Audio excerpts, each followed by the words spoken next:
Hello students, welcome to my channel. कैसे हो आप सभी? अच्छे से पढ़ाई कर रहे हो? बोर्ड एग्जाम्स की तैयारी में लगे हुए हो?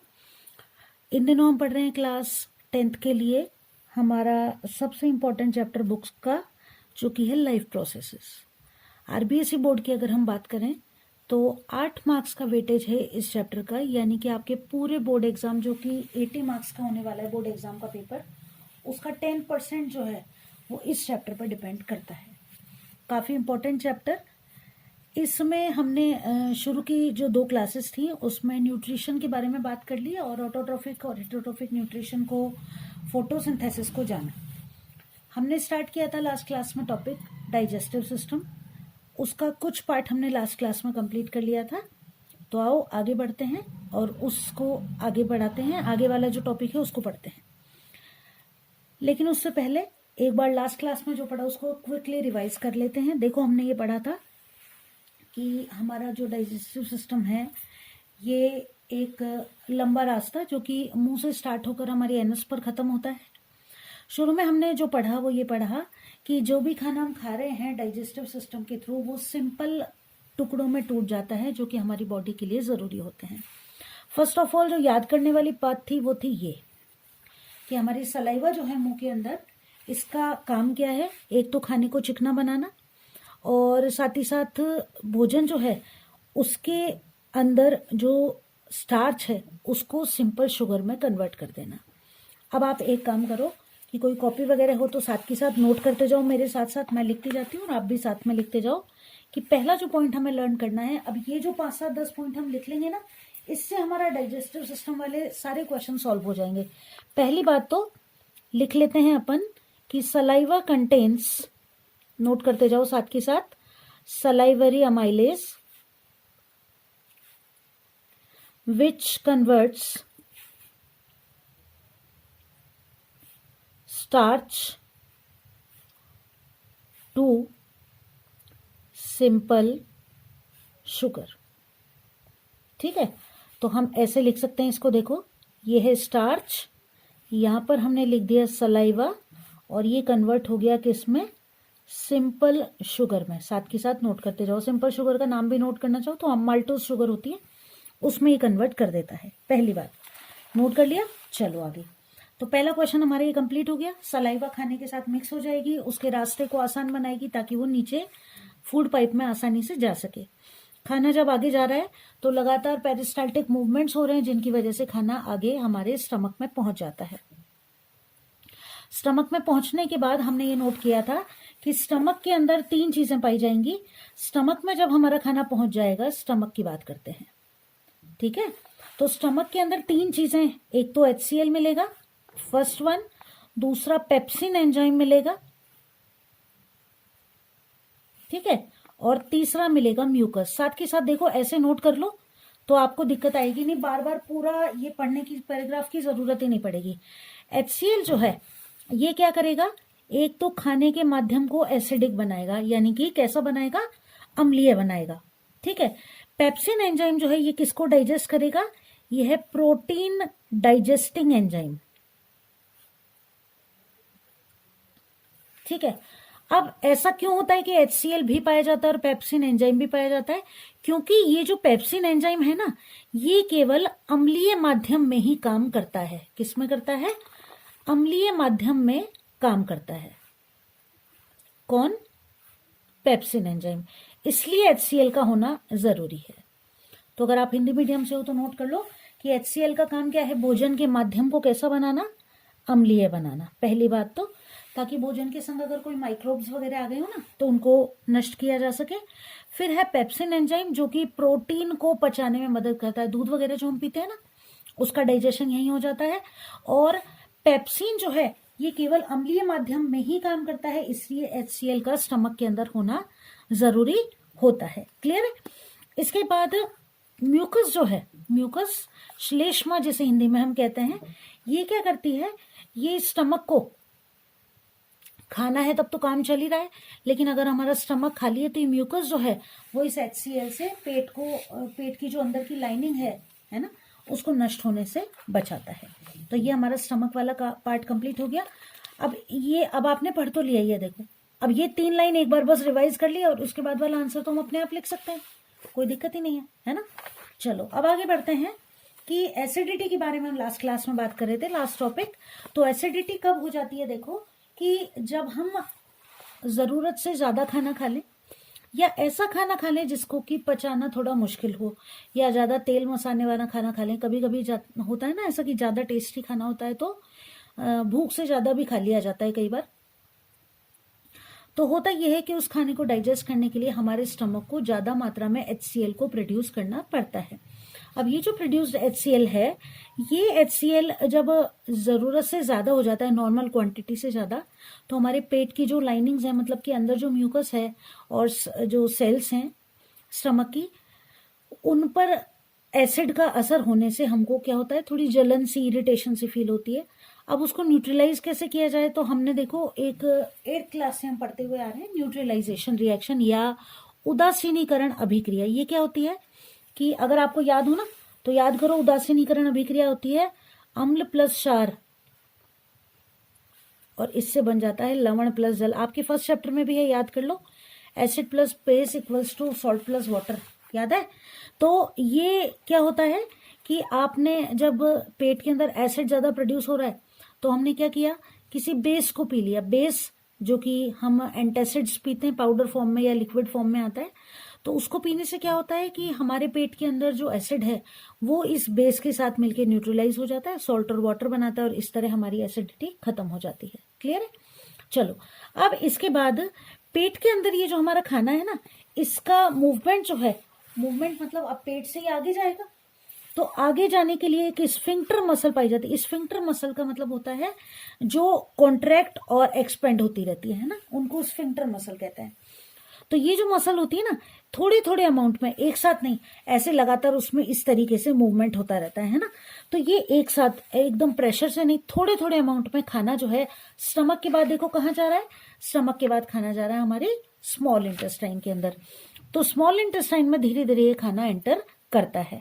अब ये जो स्मॉल इंटेस्टाइन है ना, ये हमारे डाइजेस्टिव सिस्टम का सबसे लंबा पार्ट है और इसीलिए सबसे लंबा, इसलिए देखो कितनी कॉम्प्लेक्स कोइल्ड स्थिति में ये हमारे स्टमक के अंदर, स्टमक के आगे पाई जाती है। इसकी जो लंबाई है ये अलग अलग एनिमल्स के अंदर अलग अलग पाई जाती है। अब यहां से आपका क्वेश्चन बनता है, ये रहा, नोट डाउन करो इसको, कि herbivorous eating grass needs a longer intestine. अब इसके पीछे रीजन है। आपसे क्वेश्चन पूछा जाए, मान लो कि दोनों में से किसके अंदर ज्यादा बड़ी इंटेस्टाइन पाई जाएगी, टाइगर और काऊ, है ना। तो हम क्या सोचेंगे कि यार ये तो कच्चा मांस खाता है, हो सकता है इसको डाइजेस्ट करने में ज्यादा टाइम लगेगा, लेकिन नहीं, रीजन ये नहीं होगा। हर्बीवोरस एनिमल्स जो होते हैं ना, हर्बीवोरस यानी कि शाकाहारी जंतु, ठीक है, इनकी जो इंटेस्टाइन होती है, इंटेस्टाइन यानी कि आंत्र, ये ज्यादा लंबी होती है, जबकि कार्निवोरस एनिमल्स जो होते हैं यानी कि मांसाहारी, इनकी आंत जो होगी उसकी लंबाई कैसी होगी, कम होगी। अब उसके पीछे रीजन क्या होता है, देखो कि ये जो हर्बीवोरस एनिमल्स होते हैं, वैसे तो आपने क्लास 8th में पढ़ा होगा ये, लेकिन जो हर्बीवोरस एनिमल्स होते हैं ना, इनको क्या होता है, ये कच्ची घास वगैरह ही तो खाते हैं। अब उनके अंदर क्या पाया जाता है, सेल्यूलोस, और इस सेल्यूलोस को डाइजेस्ट करने के लिए इनको टाइम ज्यादा लगता है, और इस सेल्यूलोस को डाइजेस्ट करने के लिए क्या होता है कि इनको ज्यादा लंबी इंटेस्टाइन की जरूरत होती है। तो मीट का डाइजेस्ट होना आसान है जबकि घास का डाइजेस्ट होना मुश्किल है, इसीलिए काऊ की जो इंटेस्टाइन है वो ज्यादा लंबी होगी जबकि टाइगर की नहीं होगी। अब आ गए हम सबसे इंपॉर्टेंट, तो ये क्लियर हो गया ना कि सेल्यूलोस को डाइजेस्ट करने के लिए हर्बीवोरस एनिमल्स की इंटेस्टाइन ज्यादा लंबी होती है। क्लियर, याद रखना इसको, सेल्यूलोस याद रखना, ठीक है। अब आ गए हम स्मॉल इंटेस्टाइन पर। तो स्मॉल इंटेस्टाइन सबसे कॉम्प्लेक्स पार्ट हमारे डाइजेस्टिव सिस्टम का। एक चीज हमेशा ध्यान रखना कि ऑलमोस्ट डाइजेशन जो है वो स्मॉल इंटेस्टाइन में कंप्लीट हो जाता है। हमारी जो लार्ज इंटेस्टाइन होती है उसमें किसी भी तरह का डाइजेशन नहीं होता है। तो जो भी आपने खाना खाया है वो सब स्मॉल इंटेस्टाइन में टोटली डाइजेस्ट हो जाएगा, आगे इसका डाइजेशन नहीं होगा। क्लियर, ये चीज ध्यान रखना, पहली बात। अब स्मॉल इंटेस्टाइन में डाइजेशन किस किस का होगा, निकाल लो अपनी कॉपी और पेन और नोट करते जाओ। मैं यहाँ नोट कर लो स्मॉल इंटेस्टाइन। देखो कितनी छोटी छोटी लाइनें हम लिख रहे हैं ना, तो बस इनको एक क्लिक के लिए कि भाई कई बार नहीं होता कि यार बस एक वर्ड याद आ जाए तो मैं पूरा आंसर लिख दूं, तो बस ये वही है कि एक वर्ड आपको याद करना है इनका, फिर पूरा आंसर आप अपने आप लिख सकते हो। अब देखो स्मॉल इंटेस्टाइन जो है यहाँ पर डाइजेशन हो रहा है किस किस का, एक तो कार्बोहाइड्रेट्स का, खाने में हम कार्बोहाइड्रेट्स खा रहे हैं, चावल आटा ये सब कार्बोहाइड्रेट्स है, ठीक है। एक डाइजेशन हो रहा है प्रोटीन्स का और एक डाइजेशन हो रहा है फैट्स का, ठीक है। अब ये तीनों को डाइजेस्ट करने के लिए हमारा जो स्मॉल इंटेस्टाइन है उसको कुछ चीजों की जरूरत होती है। अब क्या क्या चीजें इसको मिलती हैं ये देखते हैं अपन। तो लिवर और पैनक्रियाज ये दोनों हमारे स्मॉल इंटेस्टाइन की मदद करते हैं किसके लिए, डाइजेशन के लिए। लिवर को आप लिखोगे यकृत और पैनक्रियाज को आप लिखोगे आमाशय। क्लियर है, हिंदी मीडियम से हो तो ये इस तरीके से आप नोट कर लोगे। अब देखो क्या क्या कहां से मिल रहा है, तो स्टमक से जो खाना आया उसका मीडियम कैसा था याद करो, एसिडिक, यानी कि कैसा था वो, अम्लीय। स्टमक से जो खाना आ रहा था वो कैसा था, अम्लीय। अब यहाँ पर अम्लीय माध्यम में काम नहीं चलेगा, यहाँ पर क्या करना पड़ेगा, इसको कैसा बनाना पड़ेगा, एल्केलाइन बनाना पड़ेगा। यानी कि स्मॉल इंटेस्टाइन में खाने का मीडियम कैसा होगा, एल्केलाइन यानी कि क्षारीय। क्लियर, याद रहेगा। तो पहली बात तो ये हो गई कि माध्यम या मीडियम जो होगा वो कैसा होगा, यहाँ पर एल्केलाइन या क्षारीय होगा, ठीक है। तो यहां पर इसको एल्केलाइन बनाने का काम कौन करता है, हमारा पैनक्रियाटिक एंजाइम्स। तो पैनक्रियाज जो है यहां से निकल रहे हैं पैनक्रियाटिक एंजाइम्स, आमाशय से निकलने वाले एंजाइम। तो आप लिखोगे कि pancreatic enzymes makes the medium alkaline, यानी कि आमाशय से निकलने वाले जो एंजाइम हैं वो भोजन के माध्यम को कैसा बना देते हैं, क्षारीय बना देते हैं। क्लियर। और साथ ही साथ क्या होता है, अब कौन कौन किस किस पर काम कर रहा है और किस तरह खाना डाइजेस्ट हो रहा है वो देखते हैं, ठीक। तो नोट करते जाओ मेरे साथ साथ। चलो पहला आप नोट करोगे कि लिवर जो होता है, ठीक है, लिवर, इससे निकलता है बाइल जूस। बाइल जूस को क्या बोलते हैं हिंदी में, हम इसको बोलते हैं शायद पित्त रस बोला जाता है इसको, है ना। इससे निकलता है पित्त रस, ठीक है। तो पित्त रस जो होता है ये काम किस पर करता है, फैट्स पर, ठीक है। तो पित्त रस का काम क्या है, किस पर काम करेगा, ये फैट्स पर काम करेगा। फैट जो होंगे ये छोटे छोटे क्या करते हैं, हमारे स्टमक के अंदर जो फैट होते हैं ना हमारे इंटेस्टाइन के अंदर, ये क्या करते हैं, छोटे छोटे ग्लोब्यूल्स यानी कि ग्रंथियां सी बना लेते हैं, जो कि मतलब इनका धीरे धीरे क्या होता है, छोटी हैं फिर इकट्ठी होकर बड़ी बड़ी हो जाती हैं ये, जिससे क्या होगा कि इन पर जब एंजाइम काम करेंगे तो बड़े मॉलिक्यूल्स होते हैं तो इनका टूटना आसान नहीं होता है। तो इनको तोड़ने के लिए क्या करना पड़ता है कि बाइल सॉल्ट जो होते हैं, बाइल जूस के अंदर जो सॉल्ट या लवण पाए जाते हैं वो क्या करते हैं, उनके अंदर पाए जाते हैं कुछ ऐसे विशिष्ट गुण जो कि इन फैट ग्लोब्यूल्स को तोड़ने में मदद करते हैं, ठीक है। तो आप आगे नोट करो कि बाइल जूस हमने नोट कर लिया कि बाइल जूस जो होता है हाँ फैट पर काम करता है, हाँ वर्क्स ऑन फैट, ऐसे याद कर लो इसको, वर्क्स ऑन फैट, ठीक है। इसके बाद bile salt break them into small, break them किसको लिखोगे, break fat globules into small globules so that enzymes can act on them। Clear है कि बाइल यानी कि पित्त लवण जो होते हैं ये वसा गोलिकाओं को छोटी गोलिकाओं में तोड़ देते हैं, जिससे कि एंजाइम इन पर आसानी से क्रिया कर सके। क्लियर। आगे देखो, तो जैसे अपन साबुन वाली जो चैप्टर था ना हमने कि किस मिसल फॉर्मेशन होता है, तो किस तरीके से कपड़े धोने में मदद मिलती है हमको, साबुन की मदद से सेम उसी तरह यहाँ पर काम आसानी से हो जाता है। अब देखो पैनक्रियास से क्या निकल रहा है, पैनक्रियाटिक जूस। ठीक है, पैनक्रियाटिक जूस जो होता है हमारा, नोट करो, पैनक्रियाटिक जूस, इसके अंदर क्या क्या पाया जाएगा। पहली चीज तो इसके अंदर पाया जा रहा है, कौन कौन सा एंजाइम पाया जा रहा है, एक तो पाया जा रहा है ट्रिप्सिन। ठीक है, ये किसको डाइजेस्ट करेगा, ऐसे लिख लो, trypsin digest protein. Trypsin enzyme जो है ये किसका पाचन करेगा, प्रोटीन का पाचन करेगा। दूसरा पाया जाएगा इसके अंदर लाइपेज। ठीक है, लाइपेज जो है डाइजेस्ट इमल्सिफाइड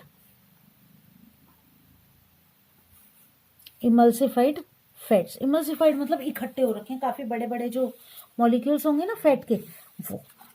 ठीक है, तो ट्रिप्सिन पैनक्रियाटिक जूस में से निकल रहा है, ट्रिप्सिन और लाइपेज। ट्रिप्सिन प्रोटीन और लाइपेज फैट को डाइजेस्ट करने में मदद करता है। ठीक, अब इसके बाद स्मॉल इंटेस्टाइन जो होता है ना, इसके अंदर इंटेस्टाइनल जूस निकलता है, यानी कि आंतरीय जूस इसमें से निकलता है।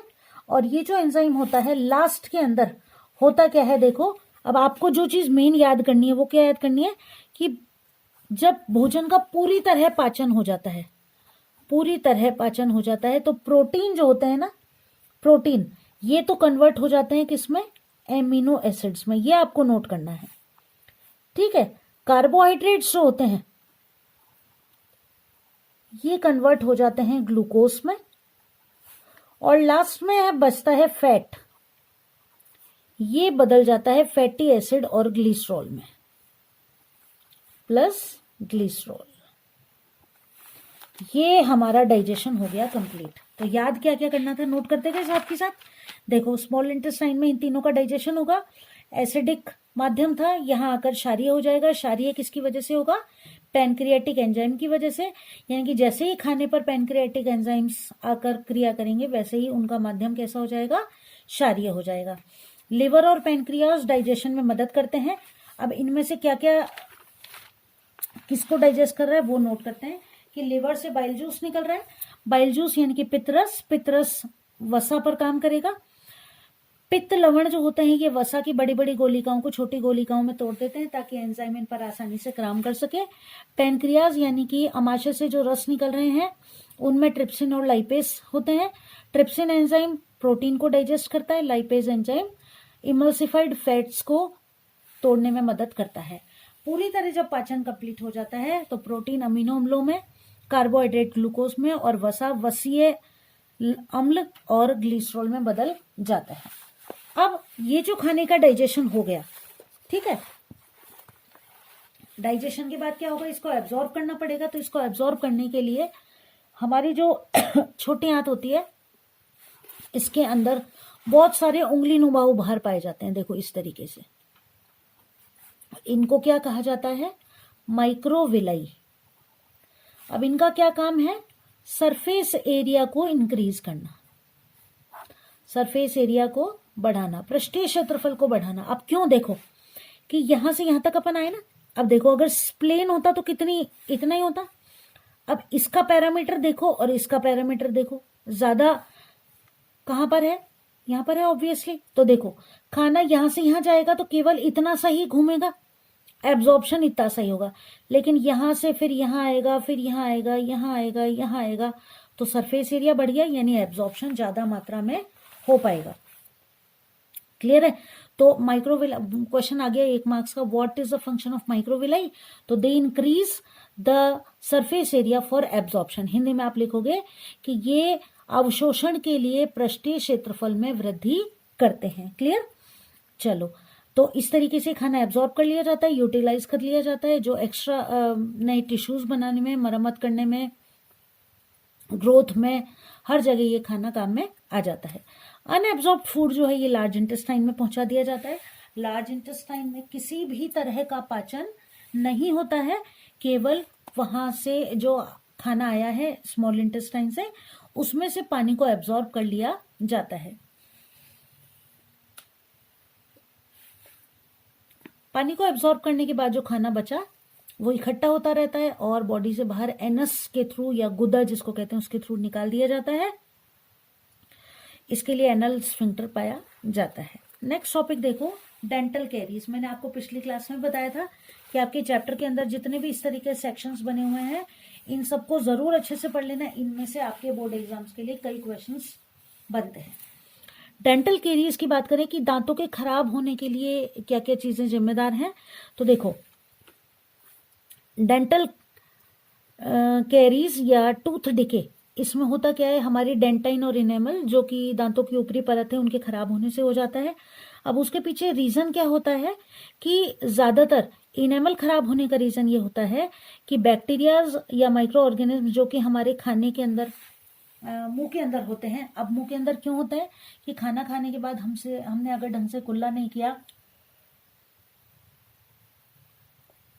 या दांतों की सफाई पर ध्यान नहीं दिया तो फूड पार्टिकल्स जो कि हमारे दांतों के बीच में हैं उन पर ये माइक्रोब्स आकर एक्ट करते हैं और तरह तरह के एसिड बनते हैं उससे, और उन एसिड्स के दांतों पर जमा हो जाने से दांतों की ऊपरी परत यानी कि इनेमल खराब हो जाती है।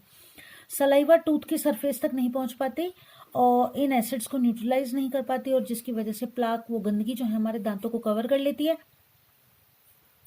इसलिए हमें करना क्या चाहिए कि वो गंदगी इकट्ठी हो उससे पहले पहले हमारे दांतों की अच्छी तरह सफाई कर लेनी चाहिए, वरना क्या होगा कि कई तरह की बीमारियां, मुंह में पस पड़ जाना, सूजन आ जाना और इन्फेक्शन भी हो सकता है। तो कुल मिलाकर बात यह है कि डाइजेस्टिव सिस्टम के फंक्शन के साथ साथ हमें यह भी ध्यान रखना होगा कि खाने को जैसे ही हम खाएं, खाना खाने के बाद अगर हर बार ब्रश भी नहीं कर पाए तो अच्छे से कुल्ला जरूर करें ताकि हम माइक्रो ऑर्गेनिज्म की ग्रोथ हमारे दांतों में न हो पाए।